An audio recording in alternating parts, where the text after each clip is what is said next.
Hello and welcome. Legally Brief presents the Child Athlete Abuse Podcast. I'm your host, Judie Saunders. I'm a lawyer, mother, and survivor. I work with competitive athletes and their families who are confronting abusive coaches. This podcast is for parents and athletes who are fed up, dealing with fear, and searching for answers. On today's show, I'm having a discussion with Christina Sanford. Christina is an author, licensed psychotherapist, and founder of the Living Waters Institute. Christina and I are going to discuss issues of sexual abuse. Now, it's not necessarily abuse that occurs in the gym or on the field. In particular, Christina and I will look at allegations of sexual abuse within the Seventh-day Adventist Church.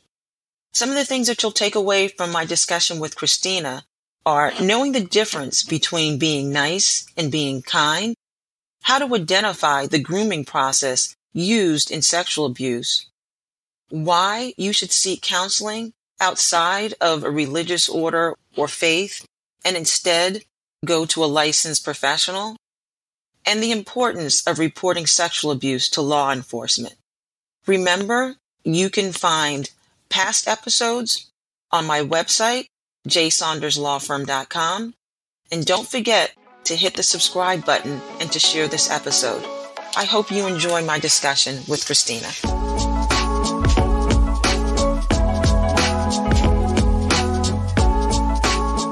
Hello, everyone. Welcome to another episode of the Legally Brief podcast. Today, I want to put a disclaimer on this episode that if you have small children or you have anyone who may be triggered by a conversation that discusses sexual abuse, trauma, sexual trauma, or physical abuse, that maybe you should give pause or consideration and maybe ask that individual to leave or think about it before you listen any further. I have the absolute pleasure today to be speaking with Christina Sanford. Christina is joining us to really give some good guidance to really explore the topic of trauma, sexual abuse, physical abuse that occurs and how we can move through. It's usually not my nature to give long lead-in or intros, but I do think that it's worth noting that Christina is the founder and CEO of the Living Water Institute. It's a women's leadership developmental firm near Phoenix, Arizona. She is also a keynote speaker. She's a licensed psychotherapist, and she has over 2 decades in dealing with the behavioral sciences. So that's what I'm going to say. And Christine, of course, is going to talk more about herself and what she does. But I always like to kind of open each show with a little bit of an icebreaker to get the listeners to get to know someone that I've spoken with and really am fond of. And that's why I asked them to come on the show. So I open always, Christina, I like to not just say, well, what did you want to be when you grew up? Or what do you do now? I kind of say, we look at on the show cultural influences and authority figures. So what did culture and family or even any authority figures in your life, what did they label you or say you would become when you grew up? I think one of the things that I heard a lot was teacher, because my mother is a teacher. I also heard people say that I would, as I got older, that I would be a social worker. I did end up becoming a social worker, sort of against my will. And so that whole journey has been very interesting over the last 20 years because it actually has morphed back into more of who I really am. And although I am a proponent of justice and I am an activist at heart, like social workers are, a lot of my other gifts are also in play right now at this time in my career that have nothing to do necessarily with social work. Look at that. So that's always interesting because I think it's your origin story. It's the institutions, it's the authority figures that can really have an impact on your life. But that doesn't necessarily mean that it has to define your life or any instance or incident. We're going to focus today about trauma, and that trauma can take the form of abuse, be it of a sexual, physical, or emotional nature. Trauma can be hidden within the body. It can be hidden in the mind. So I want us to talk about that. That's some of the things that we're going to discuss. But I wanted to frame our conversation and start out. So Christina, I have been just riveted nonstop with a book I've been reading called Cassandra Speaks. The book is Yes. written by Elizabeth Lesser. And I'm telling you, everyone knows that listens to this, knows that one thing, I'm a podcast geek. I love podcasts, but my second love is Audible, anything Audible, on the Audible books and the series, the classes. So I was listening to this book, and the book is one that I really think every woman and everyone that knows a woman needs to read. Yeah. And it is based on the direct correlation between what has happened through the generations historically, and you find the imprint in the arts, you find it in the biblical writers, you find it in religion, you find it in culture. What has happened to cause for women to lose their voices, but more importantly, for the feminine, for the female form, why has it been removed out of culture? Why has it been removed? And the imbalancement that has happened to our world, the direct impact that not having that female voice, not having that impact in our world, and how it's really been a detriment to all genders, to all people. It's not only women, but it's to men also. So I wanted to use that book, Cassandra Speaks, and I'm going to link to that in the show notes, to really frame our conversation. And I'll use this segue. So in the book, Miss Lesser speaks to the story of Eve, Adam and Eve. She speaks to the story of Pandora's box, and also Cassandra and some Greek mythology, and talks about, well, what if women had written the story? Or what if they had even been consulted or had an impact on the story? So framing that, using that as kind of our anchor for this discussion, can you talk a little bit about where you've seen in your practice why women lose their voices and how we're all impacted? We could just start with that. Absolutely. You know, when we're born, we come out with a voice. We come out whole. And that wholeness is inclusive of a voice, whether we are male or female. But for women, girls, females in particular, as our voices develop and emerge, right around the age of about 10 or 11, there is an attempt made by our socialization to subvert that voice. And I can speak to my own experience, but the studies do show that in general, that around that age, girls are beginning to be socialized to provide what a woman should or a wife should provide in relationship to a man. And that cannot include intellectual prowess.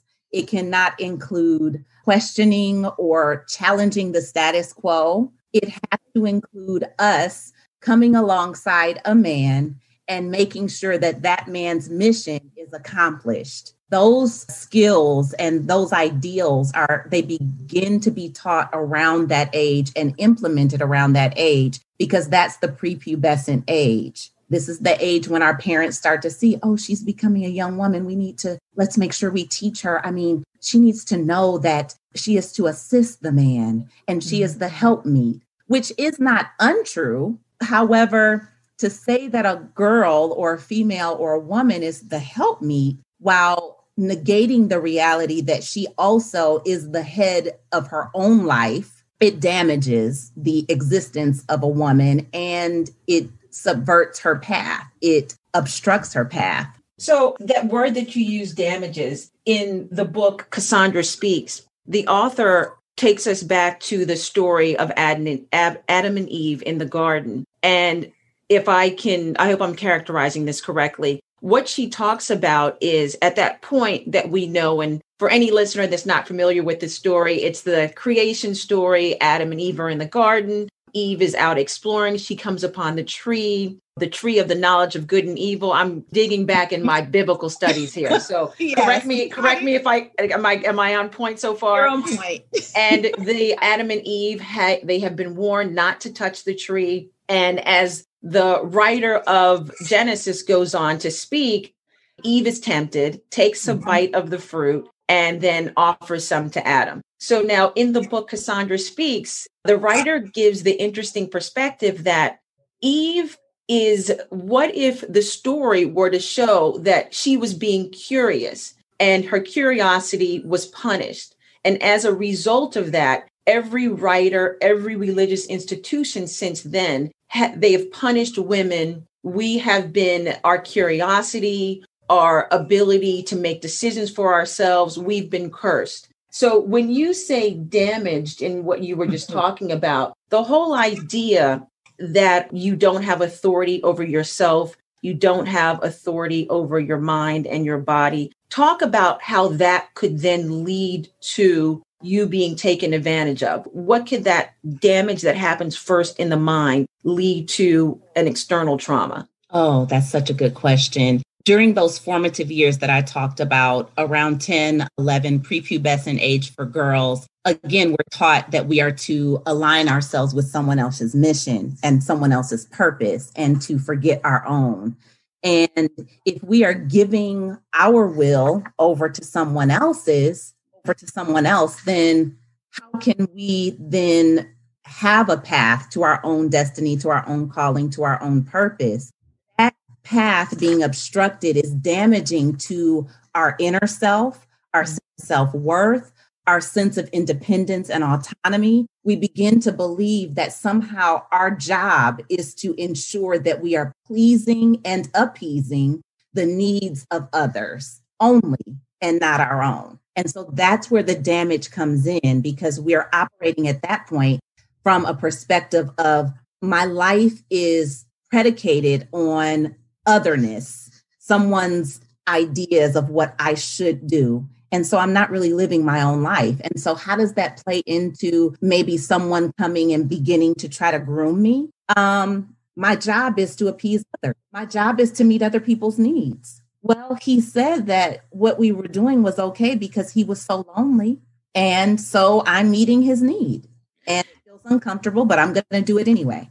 So there we go. I think then that voice, and I know that you're the voice of, and giving this an identity, a name, a voice of a survivor who has gone through some type of sexual, physical, or emotional trauma. I know that it could happen. We know that it can happen before that prepubescent age, before 11, 12. And I wonder if we can shift the conversation a little bit, because also in the book, Cassandra Speaks, they talk about the creation story. They talk about some of the other religious institutions. Can we speak now specifically to where we find that trauma, where we find that loss of the female voice, if we're looking at the church, and if we were looking at, if we can even drill down a little bit further, if we're looking at the faith known as the Seventh-day Adventist faith? Can you talk a little bit about, and you can even introduce what exactly the Seventh-day Adventist Church is, some of the tenets, and talk a little bit about that?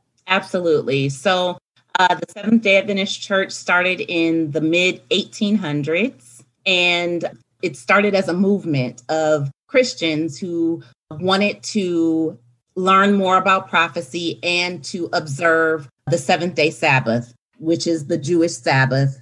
It's a Christian Sabbath, but people know it as the Jewish Sabbath. And it became a movement that kind of morphed into an organized religion. It was not initially a religion or a denomination. It was a movement of Christians. And so some of the tenets of Seventh-day Adventism with regard to women in the faith, in the Adventist faith, women are taught to be extremely modest. Women are taught from a young age to ensure that they do not tempt men. Women are taught to ensure that they are not overstepping men in the way that they communicate, in the way that they engage with the world, specifically with leadership in the church. And for a very long time, up until recently, women were taught that they were not to be leaders, specifically the ultimate leader or pastor in the church, because it was against what the Bible or how they interpreted the Bible. And so women really served a very subservient role in the Seventh-day Adventist Church over time. That is slowly changing, but those fundamental tenets are difficult to unearth. And people are working tirelessly inside the church to try to dismantle some of these erroneous beliefs and the system of really patriarchy in the global church. That's within the church.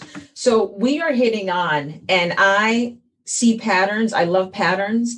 patterns in behavior, because I think that once you identify a pattern, you see a system, and it's only when you become aware of something that's broken can you even think about fixing it. So I think that what we've gone through right now, we see that the loss of the female authority, the loss of the female voice and form happens first when you are groomed or it's normalized as a child. So you're taught that, be it in the home, you're taught that in the different school or settings that you're in. But then it also sounds like we're seeing that when you go out now into your religion. So if you're going to church, that's also what's expected of you. We see it in, many places in the Bible and other churches. And then now I want to take us to, so then we have a layer. So now we have a foundation. First, you're taught it.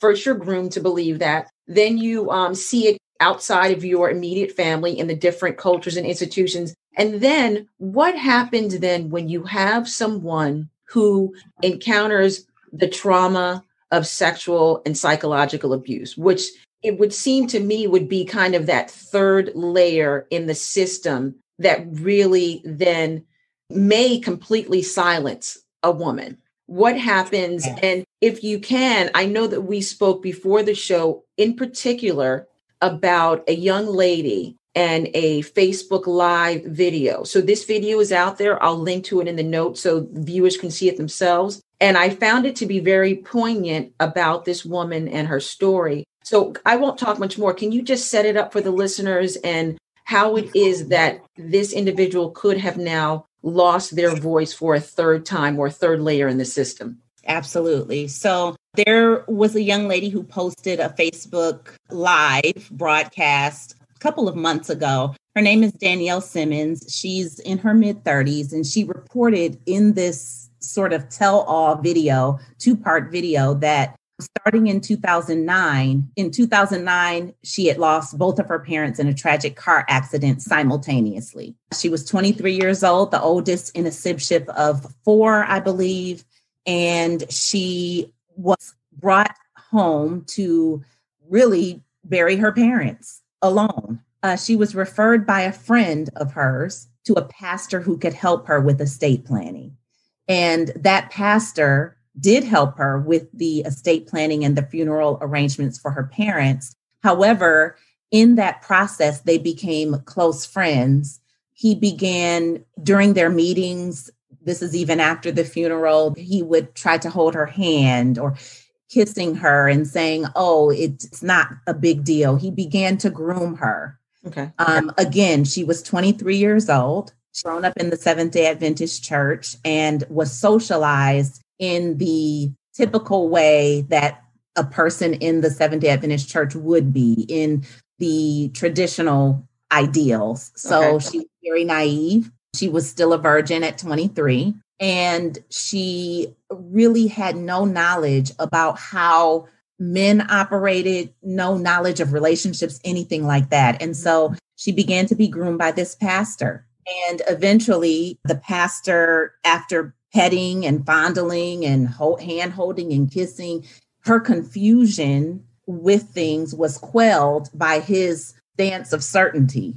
Oh, this is fine. This is okay. I mean, I'm so lonely and you're here for me, just like I was here for you to help you bury your parents. So, and she discusses this on her video. Absolutely. Okay. Yeah, she talks about this in the video. And so after several years, she tried to leave a couple of times, but throughout the course of that time, again, they're very good friends. He introduces her to another pastor. And this pastor happens to be single at the time, divorced, single. And so that pastor develops a sexual relationship with her. And in some ways, she's sort of being passed around. This happens 2 or 3 times throughout the course of this relationship with the first pastor. Okay. All throughout this time, she is believing that somehow this is right, that even though it feels wrong, that he's telling me that it's okay. And so I guess I should just believe him. He's a pastor. He's in leadership. He is lonely. He has problems with his wife. I can help him.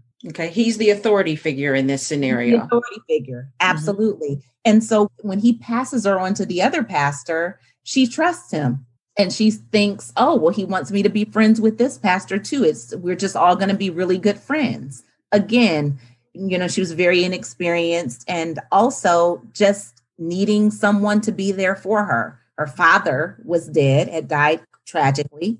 And so that space was empty in her life. And so this pastor comes in as a pseudo filler for the father who had protected her up to that point in her life. And so anyway, that was a sexual relationship. The second relationship became a sexual relationship. And then there was a third pastor that she was introduced to. And I believe that she reported that that pastor raped her. And so all of this traumatization around spiritual and religious themes is what has damaged, and she's getting therapy and trying to get help, Danielle Simmons in a myriad ways. So here, I think that example speaks directly, and you just now gave us the third layer, however you want to think of an analogy, the third cog in this system. You had the normalizing of these thoughts. You don't have a voice as a child. You trust authority figures, distrust yourself. She may have saw it in the imaging, whether it's imaging in artwork, in the Bible, in stories, in Hollywood movies. All of this is being fed to you. And then you internalize that. Then you go outside of the home, outside of your bubble, so to speak. And you also get a second layer of this through the form of a religious institution or educational institution. And then right when you should be using your voice, it's gone. Yes. And that's when the trauma comes in. Can you talk to a little bit about staying on the topic of Danielle and this happening in this spiritual church setting? So how do you think this abuse, and we'll call it a spiritual abuse, on top of also being a sexual and an emotional trauma and assault and a crime? And if she's saying that there was a rape, how do you think this spiritual abuse directly affects women? One of the ways that I believe that it affects us most, because of how we're wired as women, we're very multifaceted in our thinking, and we're just simply wired toward more spiritual matters. We easily connect to the spiritual. And really, that's just the way we were wired. The way we think is different from men, which is another conversation that we can have about how the world is now trying to morph men and women together and see no difference, but there is a difference. But in terms of spiritual abuse, the very depths of a woman's soul, her thinking, her thought life, her feelings, her emotions, her will, are geared toward spirituality, are geared toward understanding that there's something greater than her, that it doesn't begin and end with her. Mm-hmm. And part of that is how we're socialized, but it's also the way we're naturally wired. And so when we are spiritually abused, when we experience maltreatment that occurs as a result of a spiritual leader's manipulation and control, that hits us at a very deep and profound level. And it proliferates throughout our lives in many different relationships. It changes the way we believe in spirituality. It changes what we believe about God. It changes how we perceive our social environment. It changes the way we interact with our current or our future partner. For Danielle, she was 23 and unmarried. So when and if she does enter into an intimate relationship with someone, the remnants of these experiences, starting with her virginity being lost in the context of an abusive situation, all of that will be carried with her into her next intimate relationship. Even if she gets therapy and good therapy, she's still carrying it. It may not be keeping her bound spiritually and socially, but she's carrying it with her. And that is the damage that is being done. That deep level of spiritual damage that damages your perception of who you are, who God is, and who you are in his eyes and in the context of the world in which you live. So we're speaking of this public video, Danielle Simmons, and we're taking a little bit of liberty, but it is out there for all to see. But if we can now, so we're identifying a problem, and I think that it's useful because sometimes you don't even know what's happening to you. And if you've been led or you've been given ideas that you are to behave a certain way that directly speak against what you feel inside and know to be true, you do become susceptible to abuse, to trauma, and you don't even know that it happened. So Yes. How can we help our listeners? How can we help women identify when they're in a situation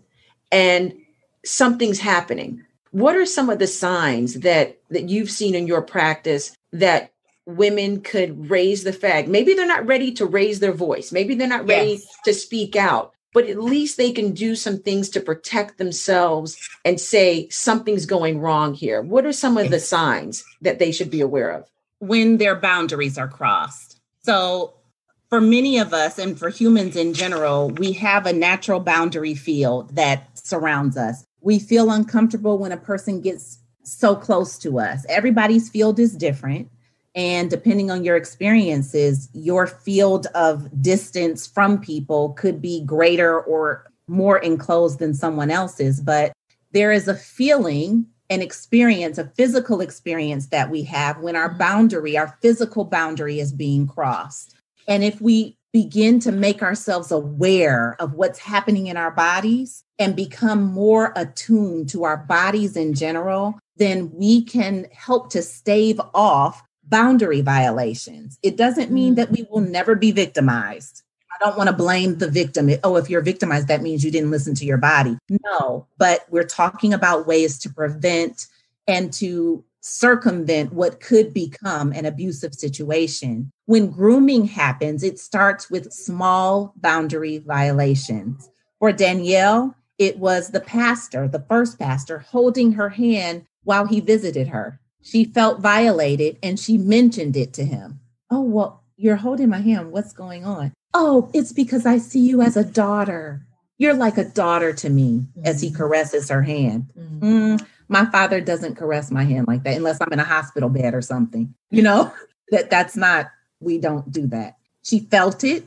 She did speak up, but because of where she was in relationship to this man, he had already helped her. She was beholden to him. She was indebted to him. She went with what he said. And so listening to our bodies and like you said, Judie, raising the flag, even in our own minds, like, I won't be going over there again, or I won't be going out to dinner with him again. Whether it's that or whether we speak up like Danielle did and said, oh, this is odd. Why are you holding my hand? Before you go on to the next point, I just have to interject and say, when you have that awareness, or you start to question, not even awareness, you start to question, hey, this is weird, like Danielle did. What would you recommend that we then do? Should we at that point, and I'm assuming that it would take practice because we're all under the spell of, and I go back again to Cassandra Speaks, we're under the spell. If you're in the female form that you need to tamper down, be quiet, follow the status quo. What would you recommend, though, if you start to get that something's wrong? What should we do? We have to speak up. In the moment, we have to speak up. And that is, while it's a simple solution, it's not an easy solution because our entire lives are riddled with experiences and instances in which we've been forced to be silent. And so the speaking up, the saying, oh, what you're doing is making me feel comfortable. Could you please stop? A perpetrator is going to take that as his cue to back up. He may try again, but he knows that, oh, I might not have her like I thought I did. Dang. And he'll try to move on to the next one. Okay. But we have to speak up in the moment. And doing that requires practice. Sometimes you have to practice setting these clear boundaries. One of the things with setting boundaries is if that person continues to do what you're asking them not to do, you say to them, if you continuing to do that is, I'm going to call your wife and tell her that you were rubbing on my hand and my shoulders when we met for you to help me with my funeral arrangements for I'm going to call her and tell her that. Right. And if she doesn't believe me, guess what? I'm going to call the regional secretary of the church and I'm going to tell them. And I'm going to tell until someone believes me. Okay. And so we have to become emboldened with our knowledge that what we're experiencing is real. Believe yourself first. Believe what your body is telling you first. And that will give you the power and the unction to speak up against boundary violations from authority figures. Okay. All right. So I was sorry to interject. So then go on. What other signs? Other signs, that person will start treating you in a way that is more special than other people. Oh, well, I'm going to take you to dinner tonight. No one else is getting to go. It's just going to be the two of us. And I just want to talk to you about the church plans. Oh, well, why just me? Because I really value and respect everything that you say. I mean, we should go to this French restaurant. I mean, I'm just going to treat you. Which I can say in a bigger context is a form of isolation, starting to isolate you, starting to set that up. Okay. Mm-hmm. All right. That person, you may raise a question about what's happening in the relationship. Like, this doesn't seem right. I mean, but you're married and but I mean, my marriage is falling apart. I'm just so lonely. And you just take away the loneliness. Everything you say to me, it just feeds my spirit. Everything you do, it just is everything to me. I just need you in my life. And that's one of the signs that they point us back to how we are valuable to them, how we are meeting their need. Right.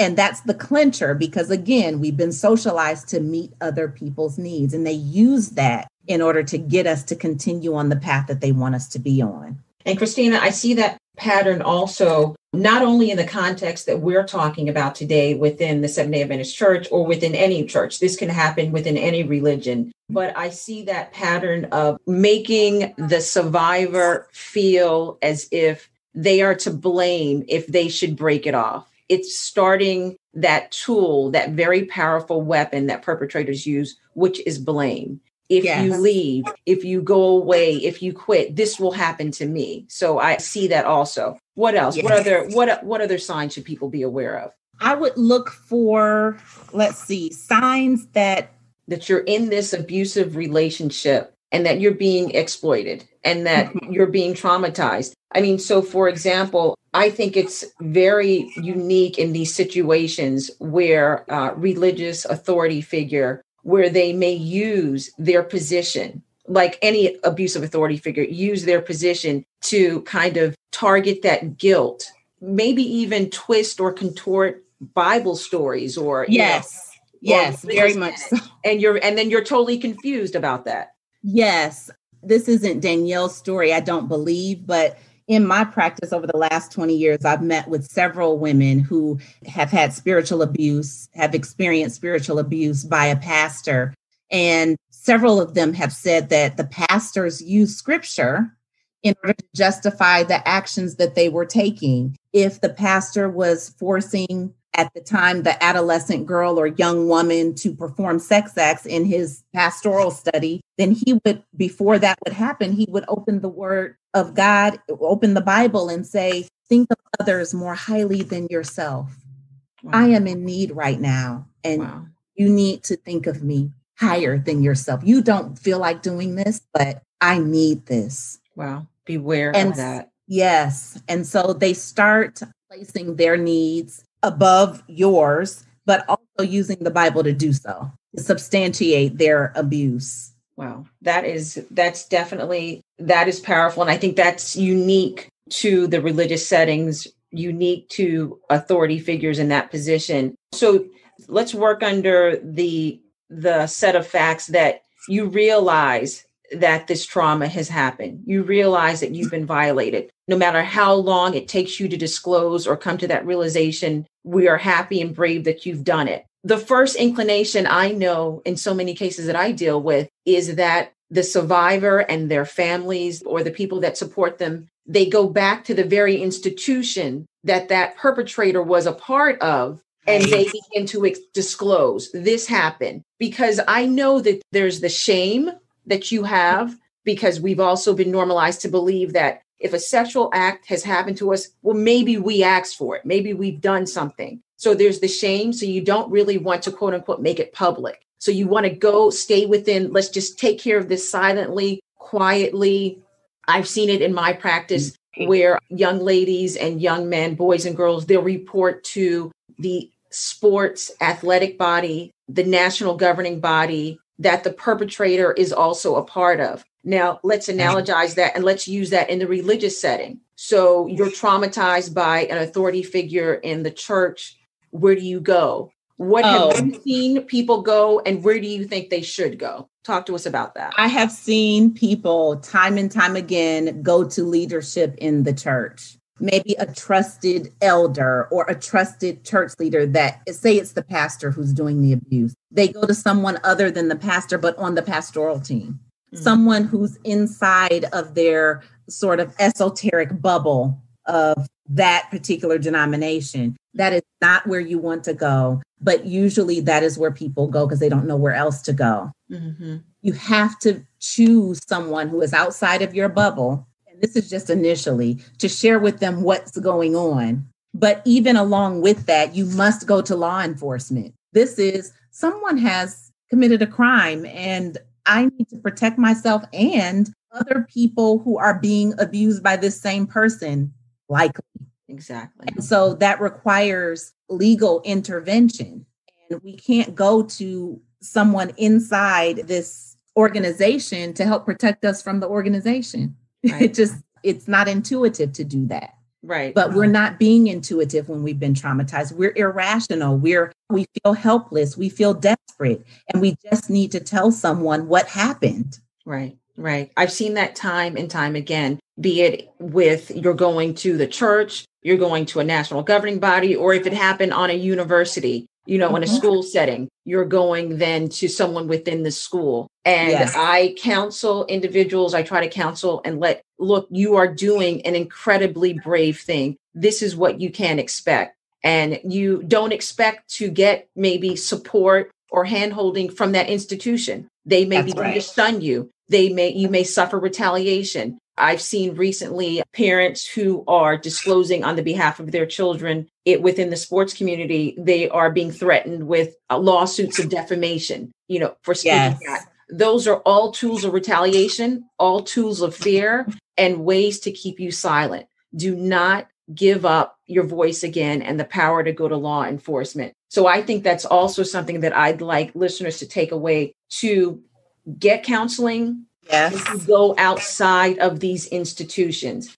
Before we start to wrap up, I wanted you to speak a little bit about that first layer or that first cog in our system where the female form, where women start to lose our voices in the home setting and what we're taught. What are your thoughts on how we parent? We have a lot of listeners who are parents and, we want our girls, we want our boys to be nice, to be liked. But what can we really start to rethink in that parenting narrative about be nice? Because I think that quote unquote, be nice may lead a child to deaden that instinct. Yes. To just say yes to an authority figure. So now when they go outside of the home, whether it's a coach, whether it's a pastor, whomever it is that's doing something inappropriate, you have that thought, mommy and daddy said, be nice, be quiet, don't push out, don't push back. What do you have to say to parents along that line in the way that we parent that narrative? I want to say we need to teach our children the difference between being nice and being kind. Nice is a very nondescript term that refers to someone obliging others at any cost. Right. That is not what we need to be teaching our children to do, is be nice. We do need to be teaching them to be kind. And in being kind, we are not just being kind to others, but being kind to ourselves and honoring our own internal barometer for safety. That means if Uncle Joe comes up and Uncle Joe is a little bit creepy to our child from our child's perspective, and he may have some problems with sexual impropriety, pedophilia, we don't know. But Uncle Joe makes the child feel uncomfortable. It is okay when Uncle Joe comes around that when everyone's hugging and the child doesn't want to hug Uncle Joe, that you say, oh, she doesn't have to hug you. It's okay. Or it's fine. He doesn't feel like hugging you right now. Go on and play, Jimmy. So teaching, I think that's powerful. Powerful. Yeah. Say it again. So teach our children to do what? Teach our children to be kind. And in being kind, we are being kind to others and being kind to ourselves by honoring our own safety. Right. And speaking up and saying no when we want and need to say no. Right. But that takes us teaching our children to feel. When we're perpetually telling our children what they should feel, that subverts the power within them to be able to connect with what they are feeling. We can't keep doing that. That is why so many children continue to be abused on a long-term basis, because they're taught this way. They're taught, yes, hug Uncle Joe. Oh, Uncle Joe asked you to go in the room with him. You should obey. Right. No, I shouldn't obey. I don't feel safe. And I'm saying no. And I'm going to go tell my mommy or someone else who could do something about it. Whoever that is, mommy, daddy, grandma, someone. Be kind.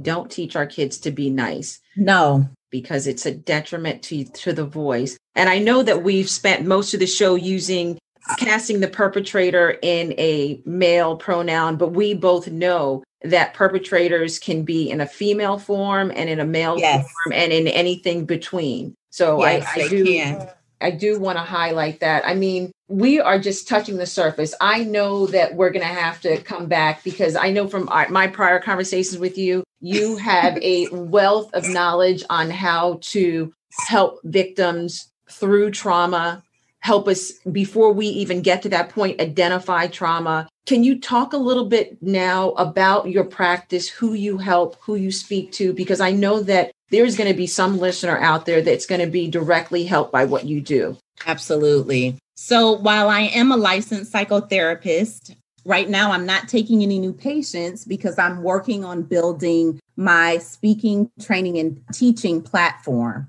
And part of what I teach on my training platform, I teach organizations how to develop trauma-informed churches, schools, and other environments, so that things like this, what we're seeing, this pervasive problem with abuse from authority figures, that there's some padding around that. And there is a system set up to help prevent these things from happening. And that's what a trauma-informed environment helps us to do. And so I do teach organizations that I do work with women on a group basis who are in leadership to deal with issues of their past so that they can function more effectively as leaders. Trauma is a big part of that. What we don't realize, I think, is that in many of our work relationships and in our professional relationships, we carry over our family of origin dynamics into the work dynamic. If we were the youngest child in our family, when we come into the work environment, there's something about that dynamic that puts us back in a place where people are caring for us. And so I teach women how to deal with that,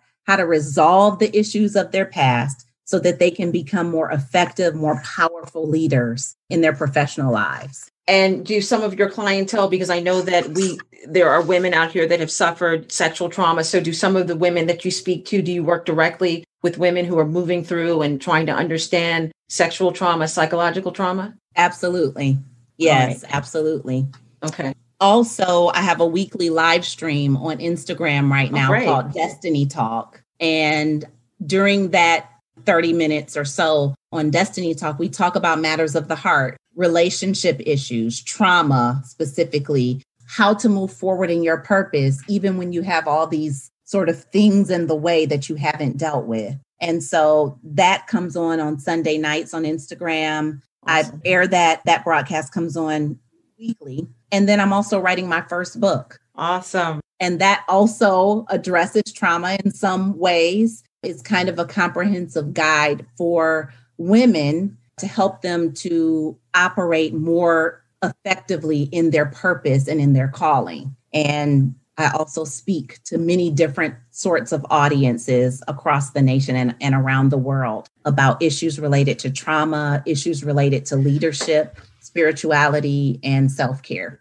So Christina Speaks, huh? That is going to be the title of the book, just like Cassandra Speaks.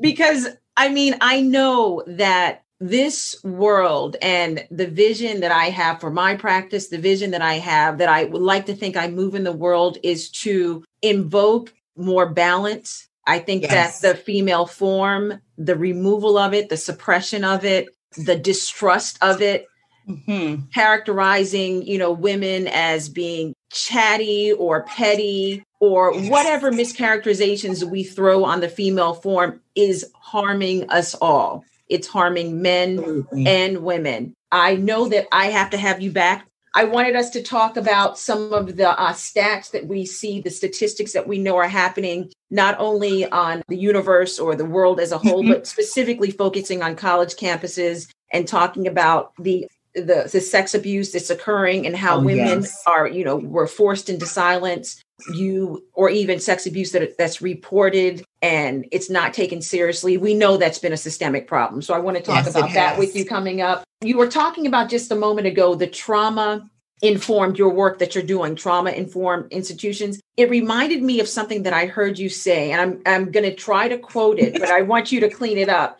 It was one you had said, and it was so powerful for me. So when you suffer, when girls, when women, when we suffer, and boys, I'm including all genders and everything in between, when you suffer a trauma, it's not that just the trauma that is impactful, but also the response of those around you. Say that.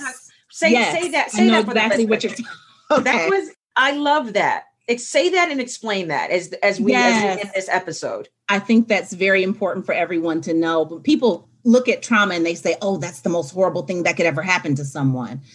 In my going on 22 years of practice with working with women specifically to recover from sexual trauma, it is not the act or acts of sexual trauma that occurred or happened to them that is the most impactful. Yes, we process that. Yes, we look at the nuances of it. The most impactful thing and the most important thing when we're looking at healing is the response of the caregivers who were placed at the gate to protect that child, that woman, that person. It is their response that has the greatest impact on that person's development and their healing from the point that the trauma stops all the way through the rest of their lives. Wow. And it's very important when we're looking at organizations that we understand that if we're leading an organization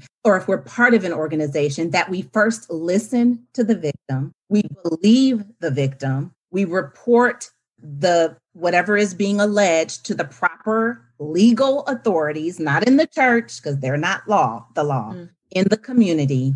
And then we provide a support network around that person to help them to feel safe and protected from retaliation, from scorn, from ridicule. Yeah, we set that up for them because that is the biggest indicator of ultimate healing and wholeness throughout that person's life from that point forward. That, what you just said, I am definitely going to put in the show notes because I think that is so important. Christina, what you just set up is the world and the vision that we are aiming for, that we want, that we're shooting for. When women have their voice, that's how, because we're never going to get rid of trauma. We're never going to get rid of sex abuse, but that's how the system should work versus, and I'll just really quick, what I see, you have the trauma, the individual does not disclose because they know that it's going to be a horrible thing. If they do, they deal with shame. And then when they finally do get up the courage to either fully disclose or partially disclose, they're met with disbelief. They're met with scorn, they're met with blame, and then they go directly to the institution where that authority figure is also a part of, and there's no reporting, there's no support, and then you get isolation and you get retaliation. So that's how it is now. And what we want, everyone, is we want the system, we want the process that Christina just described. So just end this off by telling really quick where we can find you, where we can connect, where organizations can sign up for your trainings. Absolutely. You can find me at ChristinaSanfordSpeaks.com. It's spelled with a C, so it's CHRISTINA, ChristinaSanfordSpeaks.com. On social media, I am at Christina Sanford Speaks. If you want to reach me by phone, I can reach by phone, and that number is 623-226-8287, right here in Phoenix. Awesome. And I'm going to put everything, how to reach you in our show notes. Thank you so much for appearing today. Thank you so much for sharing with the audience. And thank you for having me, Judie. I'm going to have you back. Pleasure. Definitely going to have you back. Take care. You too.